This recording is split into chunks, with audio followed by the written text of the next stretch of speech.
Estad por Cristo firmes, soldados de la cruz, alzad hoy la bandera en nombre de Jesús. Gracias por acompañarme en la lectura y comentario del Evangelio de Mateo.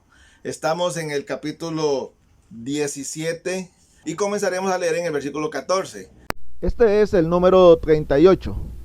Cuando llegaron al gentío, vino a él un hombre que se arrodilló delante de él diciendo: Señor, ten misericordia de mi hijo, que es lunático y padece muchísimo, porque muchas veces cae en el fuego y muchas en el agua. Y lo he traído a tus discípulos, pero no le han podido sanar.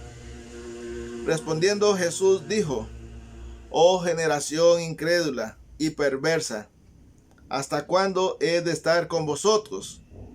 ¿Hasta cuándo os he de soportar? Traédmelo acá. Y reprendió Jesús al demonio, el cual salió del muchacho, y éste quedó sano desde aquella hora. Viniendo entonces los discípulos a Jesús aparte, le dijeron: ¿por qué nosotros no pudimos echarlo fuera? Jesús les dijo: por vuestra poca fe, porque de cierto os digo que si tuviereis fe como un grano de mostaza, diréis a este monte: pásate de aquí allá, y se pasará, y nada os será imposible. Pero este género no sale sino con oración y ayuno.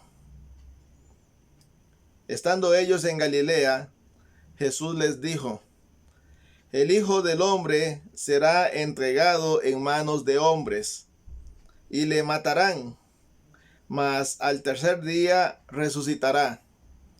Y ellos se entristecieron en gran manera. Cuando llegaron a Capernaum, llegaron a Pedro los que cobraban las 2 dracmas, y le dijeron: ¿vuestro maestro no paga las 2 dracmas? Él dijo: sí. Y al entrar en casa, Jesús le habló primero diciendo: ¿qué te parece, Simón? Los reyes de la tierra, ¿de quiénes cobran los tributos o los impuestos? ¿De sus hijos o de los extranjeros? Pero le respondió: de los extranjeros. Jesús le dijo: luego, los hijos están exentos. Sin embargo, para no ofenderles, ve al mar y echa el anzuelo, y el primer pez que saques, tómalo, y al abrirle la boca, hallarás un estatero. Tómalo y dáselo por mí y por ti. Que Dios bendiga su palabra. Después del evento de la transfiguración, Jesús y sus discípulos bajaron y posiblemente al lugar donde estaban la gran cantidad de personas, posiblemente al pueblo que estaba más cercano a ese lugar. Posiblemente en ese lugar también habían quedado el resto de sus discípulos. Por eso vemos a los discípulos que no pudieron echar a un demonio de un muchacho o un niño, el cual no solamente estaba endemoniado, sino que también padecía de epilepsia.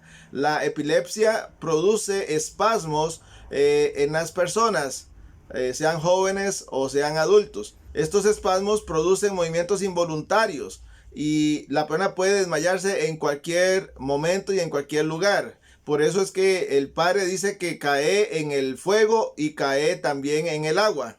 La posesión demoníaca aquí hace que el muchacho caiga en el agua y en el fuego para posiblemente destruirlo, pero la mano de Dios no permite que el demonio le haga mayor daño. Lo trae a los discípulos de Jesús con la esperanza de que los discípulos de Jesús le pudieran echar afuera tal situación, que pudieran acabar con tal situación. Sin embargo, Jesús, al ver que sus discípulos no podían, no por no tener poder, sino porque no tenían fe, en este momento, por lo que podemos deducir, Jesús ya esperaba que sus discípulos pudieran hacer ciertas cosas a través de la fe que ellos tenían en él.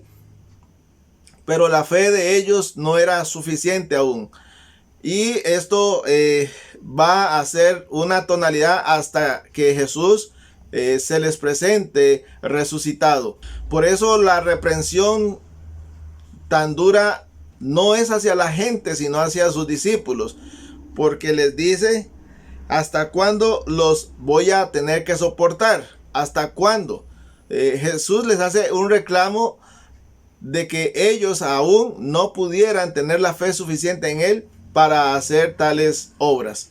Y esto se los recrimina abiertamente cuando ellos le preguntan por qué ellos no pudieron.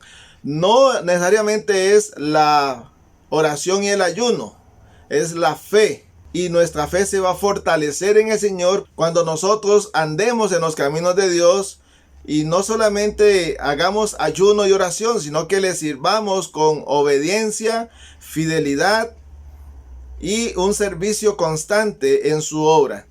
El Señor puede hacer grandes obras a través de todos aquellos que se entreguen a su voluntad. Cuando iban pasando por la provincia de Galilea, Jesús nuevamente les habló acerca de su sacrificio en Jerusalén, y la reacción de ellos fue de entristecerse, porque sabían que ya esto era algo que no podía ser cambiado. Cuando llegaron a Capernaum, los funcionarios del templo le señalaron a Pedro si el maestro con el que él andaba iba a pagar el tributo. Estos funcionarios del templo no son los que recolectan los impuestos para el Imperio Romano. No eran publicanos, eran funcionarios del templo que se encargaban de cobrar 2 monedas llamadas dracmas para sostener al templo. Esto ya era algo establecido en la ley de Moisés. Sin embargo, lo más relevante aquí es ver cómo Jesús, a través de una pregunta, cómo se identifica él como perteneciente al templo. Jesús, a través de la pregunta, ¿a quién se deben de cobrar los impuestos? ¿A los extranjeros o a los hijos del rey? Con la pregunta, ¿a quién cobran los reyes los impuestos? ¿A los extraños o a sus hijos? Pues lógicamente la respuesta es a los extraños. Por tanto, si Jesús era hijo del rey, él no tenía que pagar impuestos. Jesús en esta conversación está diciendo que él es el hijo del rey y por tanto no debe de pagar impuestos. Esta es una enseñanza muy importante, pero los discípulos no lo lograron entender.